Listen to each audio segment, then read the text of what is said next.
সুম্মা সালুল্লাহ লিয়াল ওয়াসিলা। এই যখন আজানের জবাবের এবং দুরূদ শরীফ শেষ হয়ে যাবে, তারপর তোমরা আল্লাহর দরবারে আমার জন্য ওসিলার দোয়া করবে। ওসিলা কি? ফাইন্নাহা মানজিলাতুন ফিল জান্নাহ লা তামবাগি ইল্লা লিআবদিন মিন ইবাদিল্লাহ ওয়া আরজু আন আকুনা আনা হুয়া।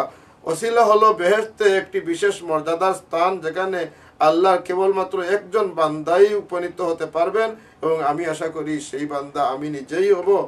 ফামান সাআলাল্লাহ আলিয়াল ওসিলা, অতএব যে ব্যক্তি আমার জন্য আজানের পরে ওসিলার দোয়া করবে, হাল্লাত আলাইহি শাফাআ, তার জন্য শাফাত করা আমার জন্য ওয়াজিব হয়ে যাবে। হাল্লাতের মানা উলামায়ে কেরাম ব্যক্ত করেছেন ওয়াজাবাত লাহু শাফাআ। হাল্লাত আলাইহি কোন কোন রয়াতে আছে হাল্লাত লাহু শাফাআ, এরকম রয়েছে। সুতরাং শাফাত যে হক, হুজুর পাক সাল্লাল্লাহু আলাইহি সাল্লাম শাফাত করবেন, এটা কোরআন হাদিস শরীফ দ্বারা আমরা অকাট্যভাবে জানলাম, এবং আরো অনেক বর্ণনা রয়েছে। হুজুর পাক সাল্লাল্লাহু আলাইহি সাল্লাম এই শুধু নন, অন্যান্য অনেক মুসলমান ও নেককার মুসলমানগণও শাফাত করবেন, ছোট ছোট শিশুরাও শাফাত করবে বিভিন্ন পর্যায়ে। এটাও হাদিস শরীফে এসেছে, ইনশাআল্লাহ সময় সুযোগে আলোচনা হবে। কোরআন শরীফের শাফাত সম্পর্কে অনেক আয়াতই এসেছে, এর মধ্যে শুধুমাত্র আজকে আপনাদের যেহেতু সময় সংকীর্ণ, শুধুমাত্র একটি আয়াত আমি আলোচনা করছি, ইশারা করছি শুধু। আয়াতুল কুরসি, যেটা আমরা সবাই পড়ি সবসময় নামাজের পরে রাত্রে নিদ্রা যাওয়ার আগে, সূরা বাকারার 255 নম্বর আয়াত। এই আয়াতের মধ্যে রয়েছে মান যাল্লাযী ইয়াশফাউ ইনদাহু ইল্লা বিইজনিহি, আল্লাহর দরবারে দাঁড়িয়ে ময়দানে মাহশরে তার অনুমতি না নিয়ে কে তার নিকট শাফাত করবে। এই ধরনের অনেক আয়াত আছে, যে সমস্ত আয়াতে আল্লাহর অনুমতি নিয়ে শাফাত করবে একথা বলা হয়েছে।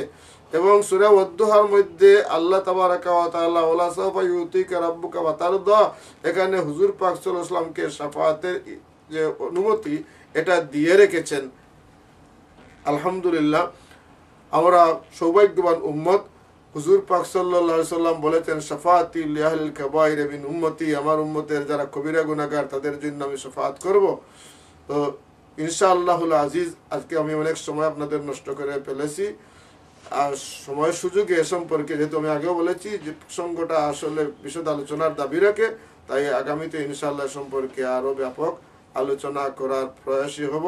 আল্লাহ আমাদের সবাইকে শুকর আদায় করার তৌফিক দান করুন, যে আমাদেরকে এমন এক নবীর উম্মত করেছেন যাকে আল্লাহ মাকামে মাহমুদ দান করবেন। আমরা যে মাকামে মাহমুদের জন্য আযানের পরে দোয়া করি, ওয়াসু মাকামাম মাহমুদান আল্লাযী ওয়া'আতাহু, এই দোয়া আমরা করব, এবং উম্মত হুজুর পাক সাল্লাল্লাহু আলাইহি ওয়াসাল্লামের শাফাতের আশা রাখবো। আল্লাহ আমাদেরকে হুজুর পাক সাল্লাল্লাহু আলাইহি ওয়াসাল্লামের শাফাতের অধিকার, শাফাত লাভের সৌভাগ্য আমাদেরকে দান করুন, আমিন।